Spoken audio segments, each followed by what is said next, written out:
শুক্রবার মানেই স্পেশাল দিন।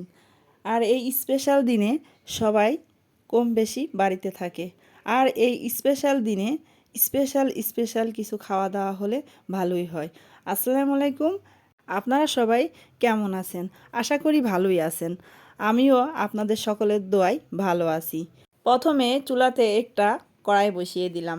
তার ভিতরে দিয়ে দিলাম পেঁয়াজ কুচি আর আস্ত রসুন। রসুন আর পেঁয়াজটা ভালোভাবে ভাজা ভাজা করে নিলাম। আর আজকে রান্না করব মুরগির মাংস। মুরগির মাংসটা আজকে স্পেশালভাবেই রান্না করব। পেঁয়াজগুলো লাল লাল করে নিয়ে দিয়ে দিলাম হলুদের গুঁড়া, মরিচের গুঁড়া, স্বাদ মতো লবণ, আদা বাটা, পেঁয়াজ বাটা, রসুন বাটা, জিরা বাটা আর কয়েকটা গোলমরিচ, কয়েকটা লবঙ্গ আর কয়েকটা তেজপাতা, দারচিনি আর এলাচ। তারপর মশলাটা ভালোভাবে কষিয়ে নিলাম। তারপর দিয়ে দিলাম ধুয়ে রাখা মাংসগুলো। আর মাংসগুলো ভালোভাবে নাড়াচাড়া করে মশলার সাথে কষিয়ে নিলাম। ভালোভাবে মশলার সাথে মাংসগুলো অনেকক্ষণ কষিয়ে নিলাম। এই যে আমার মাংসটা অনেকক্ষণ কষানো হয়ে গেছে। তারপর দিয়ে দিলাম স্পেশাল মশলা।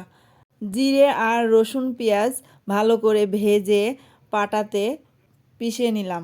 ওই মশলাটাই ছিল স্পেশাল। এই স্পেশাল মশলাটা আমার বড় আপুর কাছ থেকে শেখা। আমার বড় আপু মাংসেতে এই স্পেশাল মশলাটা দেয়। আর আমার বড় আপুর মাংস রান্নাটা অনেক মজা লাগে খেতে। এই জন্য আমিও আজকে এই স্পেশাল মশলাটা তৈরি করে নিলাম। এই যে আমার স্পেশাল মশলা। তারপরে দিয়ে দিলাম মুরগির মাংস কষানোর ভেতরে। দিয়ে ভালোভাবে নাড়াচাড়া করে স্পেশাল মশলাটা মাংসের সাথে মাখিয়ে নিলাম।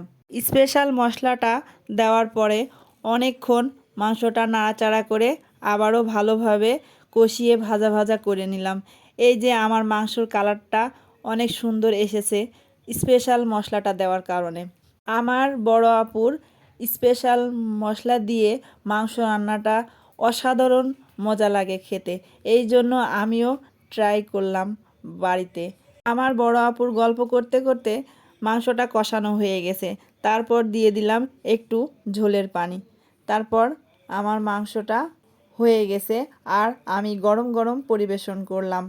স্পেশাল মশলা এভাবে তৈরি করে মুরগির মাংসটা রান্না করে খেয়ে দেখবেন আর আমাকে অবশ্যই কমেন্টে জানাবেন।